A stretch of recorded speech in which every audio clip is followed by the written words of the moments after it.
Bonjour, l'objectif de cette petite vidéo, c'est de mettre en commun différentes choses que nous avons vues pour faire cette petite animation automatisée.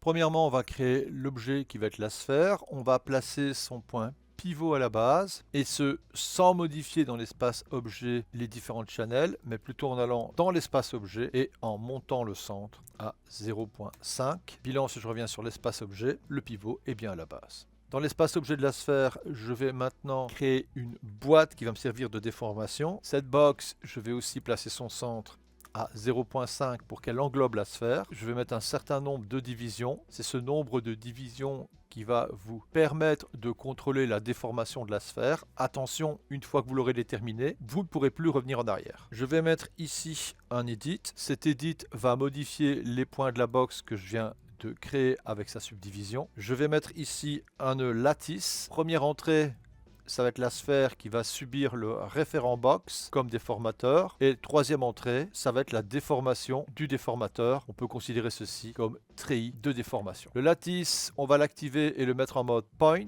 Je viens sur le lattice, je vais sélectionner les points de la boîte et je vais ici modifier les points de la boîte avec un edit. Par exemple l'échelle, et gérer un aspect d'écrasement sur ma sphère, sans oublier qu'on peut gérer les points avec un soft selection. Maintenant, je vais refaire un nœud lattice, j'active sa sortie, je le remets en mode point, je prends la sphère, je prends la box, et ici, je remets un nœud d'edit. C'est un nouvel edit qui va prendre la box. Ce nouvel edit maintenant va gérer la déformation, mais en s'étirant et plus en s'écrasant. Je prends ce point, je tire et j'agis sur la roulette de la souris pour faire un étirement. Je viens ici et je change l'échelle. Une fois que vous avez modifié les treillis de déformation, vous pouvez revenir sur le menu d'edit et réduire l'influence des points, et ce, bien sûr, pour les deux lattices. On a 3 étapes de transformation. La sphère de base, un écrasement, un étirement. Je vais mettre maintenant l'outil Blend Shape qui va prendre comme référent la sphère qui ne subit aucune déformation. Par la suite, je vais prendre le premier lattice et puis le second lattice. Lorsque je vais sur les paramètres Blend Shape, je vois ici un seul blend avec la première entrée. Je vais ajouter une entrée et maintenant j'ai le deuxième lattice. Je reviens au niveau de la sphère. Et je vais changer les menus qui sont ici. Je viens ici dans Edit paramètres interface. Et donc, vous voyez, comme je vous ai promis, cette vidéo compile différentes autres vidéos abordées. Je mets un folder dans les transformations. Ce nouveau folder, je vais lui donner un nom, déforme, et le label sera déformation. Nous verrons par la suite la différence entre le nom et le label. Apply. Maintenant, nous voyons ici le label qui se trouve à cet endroit. Dans déformation, je vais rajouter un control float et un deuxième control float. Apply. On retrouve ici label et label. Le label, c'est le nom que nous allons voir. Je vais l'appeler bas, et pour le reconnaître par la suite, lorsqu'on va faire une contrainte, je vais le copier et coller à cet endroit. Apply. En effet, la contrainte que nous allons utiliser par la suite, qui est un blend pose, va utiliser le nom et non pas le label qui est affiché. Le second label, je vais l'appeler O. Apply. Ces labels vont piloter les morphores, donc les ranges, je vais aller de 0 à 1, et ce aussi bien pour le haut que pour le bas. Apply. Bilan maintenant, je suis de 0 au maximum 1 en mode float. Le bas, je vais faire un copy parameters, je vais dans la sphère, je vais prendre le blend qui est ici et faire past relative référence. Bilan, le bas va piloter l'écrasement de la sphère. Je vais sur le haut, copy parameters, je viens sur le blend shape, je prends le blend 2 et je fais past relative référence. Automatiquement, rien qu'en sélectionnant la sphère, je peux contrôler comme ça son écrasement et ou son étirement. Nous allons maintenant mettre la contrainte blend pose. Je clique 2 fois sur la sphère et je vais modifier le target et le driver. Ici, le target, ça va être la sphère qui va simplement monter sur Y, donc translate Y. Concernant le target, je vais aller chercher bas et haut. Accepte. Je vais créer une première étape. Cette première étape est créée. Je vais la modifier en mettant un niveau écrasé. Update. Maintenant, je monte à 0,5. Je réduis cette étape et je prends l'étape d'étirement. Additionne. J'ai maintenant une seconde étape. Je reviens sur la première, la voici. Je viens sur la deuxième, la voici. Je mets maintenant la valeur d'y à 1. Je vais basculer en inactif. Et je remets toutes les valeurs à 0. Je crée une troisième étape.